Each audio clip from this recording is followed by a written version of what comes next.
Jadi sebenarnya kalau kita lihat gitu ya, para akademisi kita ya, ketika misalkan ada kerusakan atau misalkan ada sebenarnya yang tidak sesuai dengan undang-undang atau apa, berdiam diri itu karena eh, Ya, tidak punyanya kesadaran politik kan, seperti itu ya. ya betul betul. Ya. Nah, bagaimana caranya untuk meningkatkan kesadaran politik itu, Prof? Ya kesadaran politik itu bisa didapatkan oleh orang-orang yang mau merenung ya, mau merenung, merenung. Saya kira dulu Nabi Muhammad ketika pertama kali dapat wahyu itu kan karena perenungan ya cukup panjang ya. Nah, tentunya kalau Nabi Muhammad tidak berhenti di level itu ya, dia lebih tinggi lagi karena dia dapat wahyu. Cuma manusia kan nggak dapat wahyu dan nggak ada wahyu lagi setelah Nabi Muhammad kan ya. Artinya ada memang orang-orang itu yang berpikir lebih tinggi dari masyarakat yang lain ya. Ya berpikir tidak hanya untuk dirinya sendiri, tidak hanya untuk hidupnya, keluarganya, tapi dia berpikir bagaimana bisa mentransformasi masyarakat ini menjadi format yang lebih baik ya, menjadi level yang lebih tinggi ya, menjadi lebih sustainable, menjadi lebih punya masa depan ya.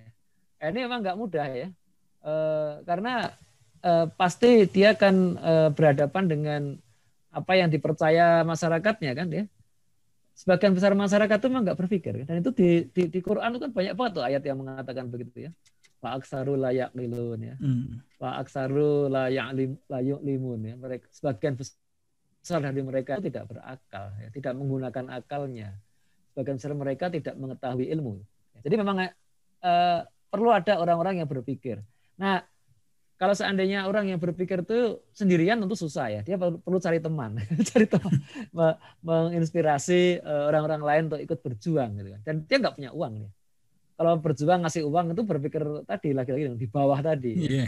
Nah, itu jadi dia akan menularkan pikiran itu ke orang lain. Nah, bagaimana dia cara mengajak menularkan pikiran itu? Maka dia bisa menggali dari sejarah ya, dari sejarah bangsa lain, ya, sejarah umat-umat terdahulu, sejarah pejuang-pejuang terdahulu.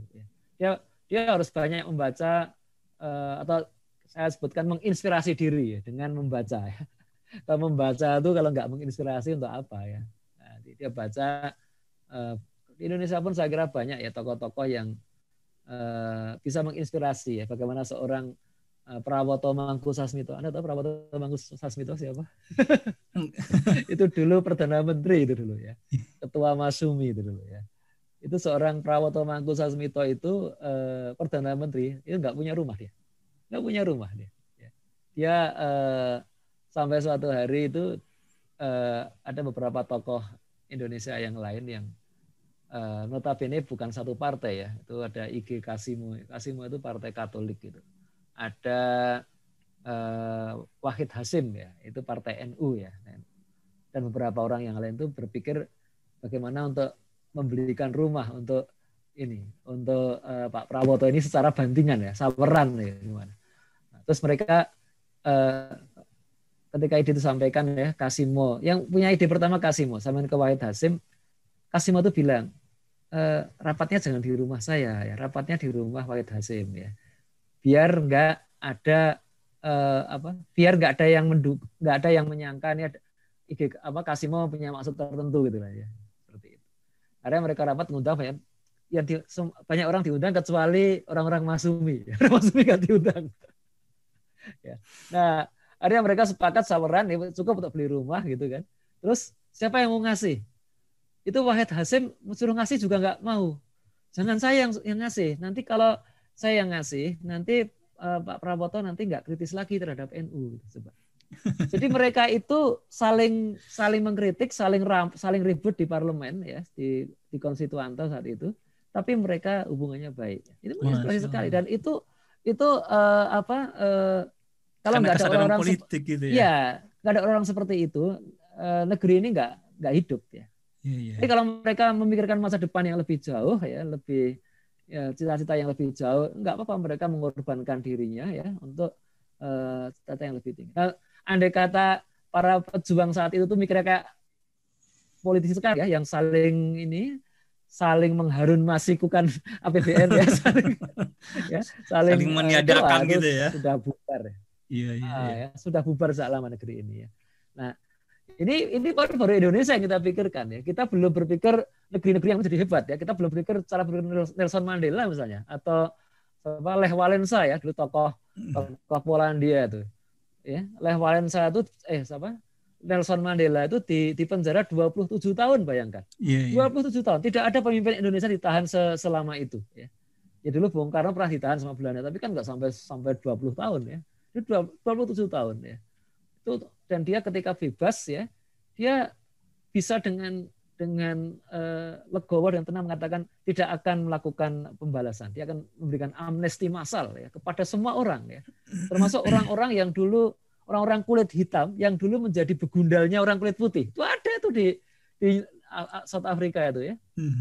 Itu tidak ada pembalasan. Itu luar biasa. Nah, ternyata apa? Ini tokoh-tokoh ini langsung tidak langsung itu menteladani Nabi Muhammad. Ya. Kalau kita membaca sirah Nabi, mungkin kalau sekarang, mengapa saya tadi kok larinya ke Prawoto Mangkusasmito, ke Nelson? Karena itu tokoh-tokoh yang saya mengalami masa hidup mereka ya. Iya. Kalau Prawoto enggak ya, tapi orang yang cerita itu saya ngalami ya. Nah, kalau Nabi Muhammad kadang jauh banget ya, dan kadang orang bilang dia kan Nabi gitu. Iya. Nah, itu yang itu. Jadi kesadaran politik itu bisa muncul ketika kita membaca biografi itu ya, membaca sejarah ya. Maka salah satu ciri orang-orang yang punya kesadaran politik ya, itu adalah dia suka ya membaca biografi orang besar ya. Biografi orang-orang yang memiliki kontribusi sejarah yang besar gitu. Prof, tadi kan Prof bilang ya bahwasanya merenung, Prof bawa ke Nabi Muhammad SAW ya. Nah, kan kalau kita bicara Rasulullah SAW kan bicaranya tentang Islam itu berarti ya, dan sistem Islam gitu. Nah, kan orang kalau menganggap dalam sistem Islam itu masyarakatnya mungkin agak diktator atau terkukung atau bagaimana anggapan sebagian orang gitu, yang mana mungkin masyarakatnya punya kesadaran politik yang rendah gitu. Gimana tuh, Prof? Itu keliru itu. Justru dalam sistem Islam itu kesadaran politik warga itu sangat tinggi ya. Coba bayangkan ya, seorang Muawiyah itu dulu jadi khalifah ya. Dia di Damaskus. Itu didatangi oleh salah seorang sahabat ya. Saya lupa apa kata Abu Hurairah atau siapa, saya lupa lah. Ini seorang sahabat ya yang penampilannya sederhana lah ya. Padahal Muawiyah itu karena dia anak pemimpin Mekah ya, anaknya Abu Sufyan ya. Dia itu dari kecil biasa pakai baju yang indah ya. Dan itu ya sah-sah saja, dia halal sama perangkatnya halal ya. Nah, datanglah seorang sahabat yang badannya atau perawakannya tidak begitu mentereng, yang nggak begitu pantas lah gitu, memang sederhana ke kediaman atau ruang kerja Muawiyah itu, di mana Muawiyah saat kedatangan sahabat tadi itu sedang dikunjungi oleh 3 diplomat Romawi ya. Jadi waktu itu sedang gencatan senjata dengan Romawi, ini nggak ada perang ya. Datang tiga diplomat Romawi bertemu dengan Muawiyah ya, dan Muawiyah karena bajunya indah ya, Romawi kan materialis juga, itu ya hormat gitu kan. Datang seorang sahabat ini yang bajunya lusuh gitu kan. Datang itu langsung bicara dengan Muawiyah, itu bilang, ya Muawiyah ittaqullah itu. Wah, itu kan luar biasa itu kan ya. Seolah-olah Muawiyah bukan seorang yang bertakwa gitu. Ittaqullah ya Muawiyah. Wah, dia mengkritik beberapa kebijakan Muawiyah. Dan Muawiyah juga menjawab dengan keras juga ya, tapi tidak marah, Pak, tidak ditangkap, tidak ini. Sampai akhirnya orang itu pergi meninggalkan mereka. Nah, ketika orang itu pergi, diplomat Romawi itu bilang begini, wahai Amirul Mukminin ya, kalau seandainya orang seperti tadi masuk ke istana Kaisar, tentu kami sudah penggal lehernya ya. Pertama, dia nggak sopan ya, datang ke saya dengan penampilan seperti itu. Yang kedua, dia lancang mulutnya kepada Kaisar. Terus Muawiyah menjawab pada para diplomat Romawi itu, ya, oh kalau seperti itu pasti akan tiba saatnya wilayah kalian itu ada dalam injakan kakiku. Justru karena orang-orang rakyatku itu seperti tadi ya, sederhana, dan meskipun sederhana tapi berani mengkritik para pemimpinnya, maka negeri ini akan kuat. Dan negeri ini akan mampu mengguli negeri kalian. Itu Muawiyah loh. Ya. Jadi kesadaran politik para sahabat itu sangat tinggi. Ya. Jadi mereka sederhana ya. Mungkin kalau dihitung dengan Human Development Index tuh masih rendah ya. Tapi kesadaran politiknya itu luar biasa ya. Jadi kalau dihitung orang dengan jumlah orang dengan kesadaran politik per kapita ya, berapa persen penduduk yang punya kesadaran politik itu saya kira yang paling tinggi yang zaman sahabat. Dan itu makin turun tuh. Jadi jumlah berapa persentase penduduk dengan kesadaran politik ya, penduduk dengan pemahaman Quran yang benar ya, jumlah mujtahid itu paling tinggi semua di zaman sahabat ya. Menurun.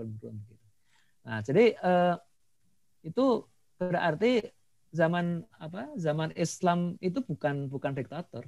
Itu kayak orang sholat lah ya. Orang sholat itu diktator apa demokratis itu? Coba. Kan kita sholat harus ngikut ini imam kan? Iya, ikut imamnya rukuk, maksudnya itu diktator. Orang bilang diktator itu. Apa benar diktator? Coba kalau imamnya garuk-garuk kepala, diikutin enggak? Enggak ya. Atau imamnya salah ya. Mestinya rakaat kedua, mestinya tahiyat awal dia malah naik lagi. Pasti diingatkan sama rakyatnya. Iya, bacanya salah aja. Subhanallah, rame. Iya. Ya. Jadi sebenarnya Islam itu enggak diktator. Islam itu memerintahkan mengikuti imam. Tapi imamnya enggak boleh diktator. Dan masyarakat tahu mana yang harus diikuti, mana yang enggak ya. Iya. Kalau imamnya salah, mereka berani mengkritik, berani mengingatkan. Kalau imamnya batal, kentut saya imamnya ya. Ya diganti, ya terus langsung diganti. Ya. Tidak tunggu dulu sampai dia mau mundur, enggak, langsung diganti itu batal. Kalau imamnya gerakannya salah, rukunnya salah, ingat ya. Semua makmumnya bilang subhanallah itu dia ngeyel dia ya. Itu jamaah mufaraqah, wajib mufaraqah, berlepas diri dari imam. Wajib itu. Berarti kalau begitu ini diktator apa demokratis? Ya enggak diktator ya. Tapi juga enggak demokratis. Tidak pula demokratis ya benar. Kalau demokratis itu kan gini, imamnya tanya nih, ini sebenarnya ini mau sholat maghrib nih. Baru kan gitu ya. mau berangkat naik pesawat nih. Ini enggak cukup 3 rakaat, mau 2 rakaat aja ya, sepakat ya. Enggak bisa, ya kan? Enggak bisa, enggak sah gitu kan. Jadi Islam itu sebenarnya jalan ketiga ya, bukan demokrasi dan bukan diktator. Masya Allah. Dan ini kadang-kadang orang paham, tapi cuma dalam sholat aja. Tidak ditransformasikan di luar sholat. Padahal hukum seperti ini berlaku universal ya. Mau sholat, mau amalah, mau apapun, itu sudah berlaku hukum ini. Jadi Islam itu jalan ketiga, bukan demokrasi dan bukan diktator. Mungkin kalau orang berpegang pada teori politik Barat, dia bingung gitu. Ini gimana ini? Ini nggak sesuai dengan teori ini. Ya. Jelas dong. Ini apa? Diktator apa demokrasi? Kan kalau belajar politik kan selalu begitu. Ada filsafat pemerintahan ya. Itu ada tiga jenis kata Profesor Suteki kemarin tuh ya.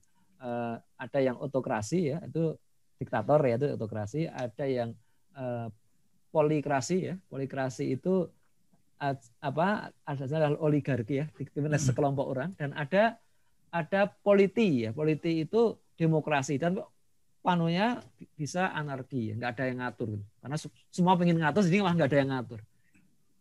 Itu Islam nggak masuk semuanya ya. Itu teori sendiri. Nggak masuk semuanya ya Prof ya. Nggak masuk semuanya. Berarti bisa dibilang pendidikan Islam yang membuat para sahabat tersebut, pendidikan Rasulullah yang membuat para sahabat itu mempunyai kesadaran politik yang tinggi, atau bagaimana?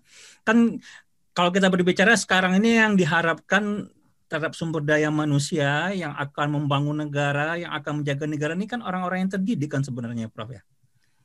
Nah, ya, jadi ini kata-kata pendidikan Islam itu juga sudah bias ya. Jadi benar bahwa Rasulullah dulu mendidik para sahabat dengan pendidikan yang benar ya. Sekalipun Rasulullah itu profesinya pedagang ya, sebelumnya lagi penggembala ya, ketika masih kecil ya. Dia nggak pernah berprofesi sebagai guru, nggak pernah. Tapi karena dia nabi, dia kan dapat wahyu. Jadi bagaimana Rasulullah mendidik para sahabatnya ketika sebelum hijrah dan setelah hijrah, itu pendidikan yang paling paripurna ya.